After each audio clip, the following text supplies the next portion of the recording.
My name is Julia. I'm the kind of person who seems to be made up of 99% seriousness. For some reason, right now, I'm outside my home. Next to me is a single suitcase. My bare essentials are haphazardly packed inside, and in my hand are 2 envelopes. Just on the cusp of early summer. On the loveliest season of the year, I was kicked out of my in-laws' house. It happened without any warning. A morning just like any other. The delicious aroma wafting from the kitchen. After a quick makeup routine in my room, I headed downstairs for breakfast. The housemaid's cooking is always so delicious, I always end up overeating. Today's breakfast seems to be American style. Cheerfully humming, I opened the living room door. But what awaited me was not a wonderful breakfast. "Julia, you deceived us." My mother-in-law, upon seeing my face, teared up and began to repeat unintelligible words like liar and "I trusted you." After saying her piece, she left, leaving behind only a resentful look. On the other hand, my father-in-law just kept glaring at me, his face full of anger. What happened? It was all I could manage to utter. I have no idea why my in-laws are behaving this way towards me. After all, until yesterday, we were getting along as well as with my own parents. While I was perplexed by their inexplicable attitude, my husband Ryan, who was silently eating his breakfast, caught my eye. Last night, he'd said he'd be staying at our other home near his company, so I thought he wouldn't be here this morning. Had he come home late last night? I hurried over to Ryan as if seeking help. What's gotten into Mom and Dad? I choked on my words just as I was about to say, they're acting. Because Ryan was also acting strange. He looked at me as if he was looking at a criminal. A contemptuous, even fearful, cold stare. Ryan? You hypocrite! Ryan spat out those words. The usual kind him was nowhere to be found. Ryan, who always brought me my favorite flowers as a gift when his work kept us apart. "I'm sorry, I really wish we could go on a trip together." Even a week ago he said such things. Ryan gestured to his secretary who was standing by. The secretary responded, understood, and went upstairs. "You've done it, Julia." "Huh?" "You married me for the money, didn't you?" "What?" "You stole my mom's money." "What? Wait a minute, I didn't." "You used up such a huge amount of money, now you're trying to justify it?" What are you talking about? Dad, I really didn't." "Get out of this house." Dad?" "That's what's going on." "No!" It seems that I have been accused of squandering my mother-in-law's money, and quite a large sum at that, but I had absolutely no idea what they were talking about. There's no way I would do such a thing. I pleaded over and over again, but no one would listen. I shuddered when I saw the secretary return from upstairs, holding a suitcase. My personal belongings were probably packed in there. Wait, Ryan, listen to me." "I didn't think you were that kind of person, Julia. I'm disappointed." Ryan shook his head with a regretful expression like a stage actor. He was convinced that I was the culprit. "This contains the divorce papers. Once you've signed them, send them back to me." Ryan forced the paper he had taken from his breast pocket into my hand. "What? Why?" "I can't live with someone who is only after a family inheritance. This is the unanimous decision of the family. Now get out." His voice was cold enough to freeze my spine. "That's not fair. Why would I? I really didn't do anything." Ignoring my struggles, Ryan instructed his secretary, "Don't ever let her set foot on this property again." What are you doing? Stop it!" The sturdy secretary forcefully dragged me out of the premises with my suitcase. My face was already a mess with tears. Yes, I come from a common background. I am not rich like Ryan. Money is always better to have, and I wouldn't mind having more. But I'm a very straightforward person. Even the thought of stealing never crossed my mind. A magnificent mansion. Like getting rid of a pest, the secretary tossed me out onto the street. It hadn't even been 30 minutes since I had woken up. Was I having a nightmare? My brain couldn't keep up. I felt like I was going mad. In the midst of this, the large door closed remorselessly. Why? Just before the door closed, the secretary extended his hand and forced another envelope into my hand. This is also from Mr. Ryan. Please take it. Then the sound of the lock turning echoed and the door was fully closed. I looked inside the envelope. It contained what seemed to be a severance payment of $10,000. I married Ryan 3 years ago. I had been working as an advisory accountant for the company where my father-in-law was CEO. That being said, I had just passed my CPA exam and was more of an assistant to my colleague, graciously allowed to participate in operations out of pity. Then, one day it happened. This doesn't make sense. Something's off. Eager to be recognized as a fully fledged CPA, I had overstepped my bounds into a task assigned to my colleague. As a result, I discovered that my colleague was falsifying the books and embezzling money in the hundreds of thousands. I still remember that moment. The excitement of having struck gold, coupled with the fear of having stumbled upon a crime scene, surged through my body.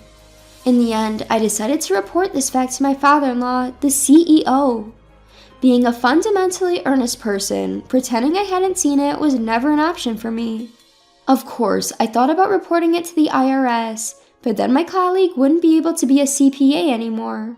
Having finally become a CPA after years of effort, I found it hard to do something so drastic. My father-in-law, who had built a huge fortune in one generation, was rather lax with money management. He had been cunningly targeted. Thank you so much, Julia. We owe you. If it weren't for you, they would have kept siphoning off money indefinitely. I was celebrated by the CEO and his wife as if I were a hero who had saved the world. Julia, if you're not seeing anyone right now, would you consider marrying our son? I wondered if it was common for wealthy people to exaggerate their flattery. Not knowing how to react, I just laughed it off at the time. However, the father-in-law's wish for marriage was serious. By the time I realized it, I was being introduced to his son, who also praised me as a hero who defended the assets. Being praised like that, I didn't feel bad. Moreover, having been belittled for being too serious for so long, it felt as if it was proof that good things come from living sincerely and earnestly, and I was happy. I, who was a mere trainee CPA, was promoted to an official advisory accountant and even appointed as the personal secretary to his son. Ryan, the son, was the typical privileged type, always optimistic and thinking it'll work out somehow. I found myself at first annoyed but gradually discovering happiness and helping Ryan with his dependency on me. Ryan, you need to leave for the business meeting soon. I'll be fine. I'll make it in time. Are you going to put the driver in a tough spot again? No, I'll handle the rest. You should get going. Perhaps he too saw me with my meticulousness as a good partner. We started dating, and as my father-in-law hoped, we got married amid an overwhelming welcome. Fast forward 3 years, and the relationship between Ryan, myself, and my in-laws hasn't changed.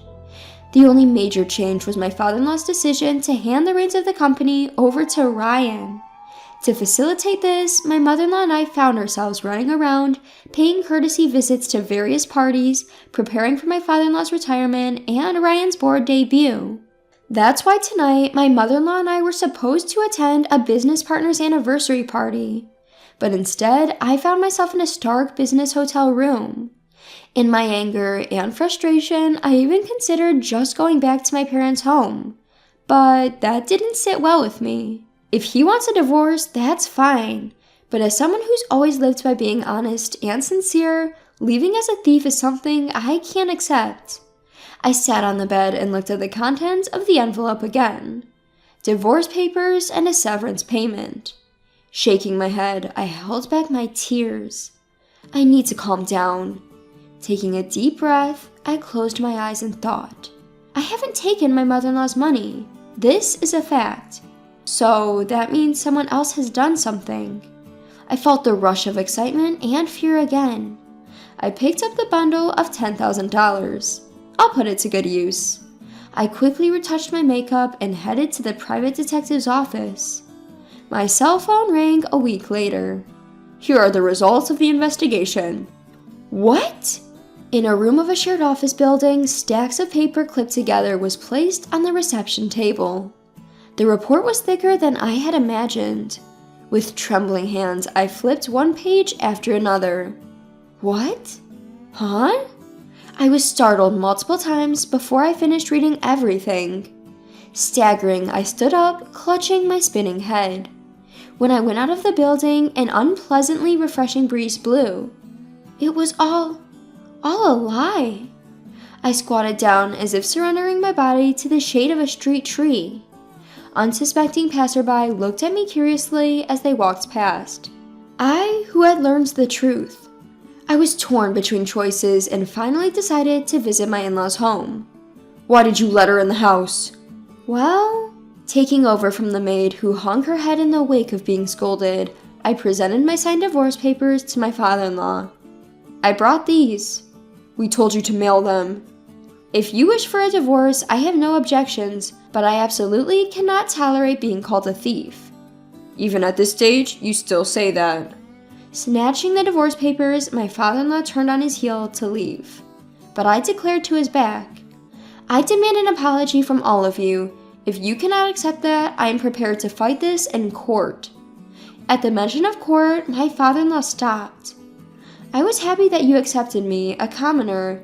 I liked you and my mother-in-law, but..." I took a deep breath, clenching my fists. Then I let it out at once. "I really didn't do anything. Do you understand? Let me say it again. I didn't do anything." I said it as calmly as possible. What? What do you mean by I didn't? Mother-in-law, who seemed to have been listening to our conversation from the shadows, joined in with a puzzled look on her face. "I mean exactly what I said." I took out the investigation report from my bag and handed it to her, saying, "Please take a look." "What? What's this?" What happened?" The two of them were devouring the report. It looked like they were about to faint. The person who stole my mother-in-law's money, it was Ryan. Before our marriage, Ryan had a terrible habit of overspending. He said, "We have enough wealth in our family to play and live for a lifetime." He always went abroad to lavish himself. His favorite was gambling, and he used to bet hundreds of thousands of dollars at a time. Even his parents felt a sense of crisis about this, so they took measures to prevent Ryan from freely using their money. Then they rebuked Ryan, telling him to earn his own money. But once the habit of extravagance sets in, it's not easy to get rid of it. So Ryan started to think. He was wondering how to get a large amount of money. That's when he instigated the embezzlement that I uncovered. Ryan had manipulated my former colleague, who was my father-in-law's accounting consultant, to falsify the books. Because I assumed it was my former colleague's doing and reported it to my father-in-law without delving further, I never reached the mastermind. In reality, all the money that my senior had manipulated was going into Ryan's pocket. When I found out about my senior's embezzlement, Ryan was thankful to me along with his parents, but he seemed to be seething inside. Were the accountant and Ryan involved? It's more like an affair, isn't it? She was married at the time. Still, Ryan told her, "I love you. I want to pool money to live together," and had her embezzle. In the end, my former colleague was fired for her misdeeds. Furthermore, she was divorced because her husband had had enough of her. Despite faithfully following Ryan's selfish request to not mention his name, he ended up marrying me. Ryan persuaded her by saying this. When I opened the report to the relevant page, I stiffened my resolve, vowing not to shed a tear, and read aloud the text written there. "I married Julia just to distract my parents. By making Julia, who is serious about money, my wife, I could loosen my parents' vigilance. That way, I could get as much money as I wanted. Indeed, everything went as he planned. My in-laws, having seen that I had a track record of catching embezzlers, let their guard down about Ryan's spending because I was their son's wife. Mother-in-law, why did you think that I stole your money?" That's because Ryan said he left my card with you, Julia." My mother-in-law averted her gaze from me. "Ryan, he's been working seriously lately, and I thought there might be times when it doesn't look good to pay in cash, so I let him carry my credit card. But at that time, Ryan said, I mustn't use it limitlessly, so I'll have Julia manage it. So that's why I was accused of being a thief. Just so you know, I didn't even hear about this from Ryan. Perhaps unable to hide her shock at being deceived by her son, she wore a lifeless expression. By the way, mother-in-law, did you read about what your stolen money was used for? I don't understand anything anymore. Her voice was barely audible. Tears welled up in my mother-in-law's eyes and began to flow. I handed the report back to them. Huh? The purchase of a condominium? Let me see. Huh? But he already has another house near his office. This is a condo purchased for the senior accountant. Ryan has been involved with her all along. Lately, he's been too busy with work and has been staying at the other house a lot. Seems like he was actually staying at her place. Ryan has always been with that woman? He definitely loved her more than me. Julia. I continued to speak, void of emotion. I had read this disgusting report over and over before coming here, and I've already cried all I could. It seems Ryan is having quite a good time with the senior accountant. After all, the two of them frequent the underground casinos. Underground casinos? If you could, please look at the last page. My father-in-law hurriedly flipped the pages. Dad, what's with this amount? He's in deep with the underground casino. For the foreseeable future, he'll be struggling to pay off his debt. Underground casino? My father-in-law sank to the floor, overwhelmed. Just to confirm, no other cards have been compromised, right? Huh? Upon hearing my question, my father-in-law dashed towards the telephone in a panic. Stop it! Cancel that card, now! His voice echoed throughout the house. Later, I received a formal apology from my in-laws. They apologized for hiding their son's excessive spending and for his infidelity. I am not completely satisfied since I haven't received an apology from Ryan himself, but I appreciate your honesty. I have filled out the divorce papers already. Here. I gave a small nod and began to pack my things when they implored. Wait, Julia! Yes, stay with us, Julia. We want you here. Their attitude had changed drastically from a week ago. After treating me like a thief, I'm sorry, but don't you think that it's a bit selfish? I loved you both. You treated me like your daughter, and for that, I'm truly grateful. But you completely ignored my words, my feelings. Do you have any idea how frustrating that was for me? I had tried to hold them back, but a tear slipped from my eye. That single tear was the trigger, and soon others followed, streaming down my cheeks. Julia! The divorce papers had been filled out accurately. This divorce is also the wish of your dear son. Why not respect his feelings? He appears to have a new partner. After wiping away my tears, I added a final touch of sarcasm. It was then an alarm started blaring throughout the house. What? Caught off guard by the sudden noise, I scrunched up my face. My father-in-law then grabbed my wrist. Hey, what are you? You should come too, honey. What are you doing? They led me to the garden. There, I saw the gate that had shut me out a week ago, and then we heard a voice from outside. Hey, the gate won't open. Isn't anyone home? What the hell? My card isn't working either. Damn it. It was Ryan, grumbling and banging on the gate with all his might. The incredibly disturbing alarm continued to blare, refusing to stop. Listen carefully, Ryan. Huh? Dad, are you there? Something's wrong with my key. Can you open it from your side? I said listen, Ryan. What? What's up? Ryan faltered, sensing something off about his father's demeanor. You have no right to open this gate. What? We've just revoked your access. Why the hell would you do that? Isn't it obvious? I didn't think you could be so oblivious. We know everything. All of it. Is Mom there too? Ryan, Julia was so precious to us, but you're different. We never want to see your face again. What? What's going on? Mom, you're there, right? Say something. We know that you framed Julia. We know you were involved in that embezzlement case. We know about your affair and your debts. We know everything. Hold on. Where did you get such nonsense from? Don't spew lies.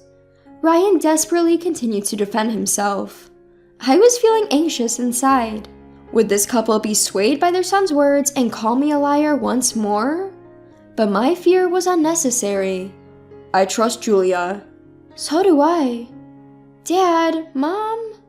We are truly sorry. Please, would you consider taking my place? What? Hey, is Julia there too, huh? Ryan's voice, filled with rage, echoed through the air. He seemed to be causing quite a ruckus. However, unfortunately for Ryan, his resistance did not last long. The security staff that showed up after a while managed to calm him down. In the end, I decided to accept my father-in-law's proposal, but I asked for one condition. I will never lie. Therefore, can you trust me at all times? They both nodded firmly. A year later, do you really think I can handle being an executive? I hesitated in front of the door to the executive office. My father-in-law thumped me on the shoulder. Ryan and I had divorced, but I still called the CEO Dad as usual. It was a unanimous decision. But? Julia, what this company needs is someone who is honest and sincere. It's a perfect job for you, isn't it? My father-in-law gave me a gentle smile, but I decided to throw a slightly malicious question at him. Don't you regret kicking out Ryan? After all, he should be the one standing here. After that incident, the in-laws had distanced themselves from Ryan. At first, Ryan often came begging for money, but once he realized that they would not respond, he stopped coming. The son who had disappeared with a huge amount of debt. I wonder if he's still living with that senior. Ryan. He sighed a small sigh, seeming lonely. But the one who should be standing here is not Ryan. The load was too heavy for him. Well, we who spoiled him too much are to blame. Dad? Hey, don't look so down. Stand up straight with pride. Yes. I reached out for the handle leading to the executive office.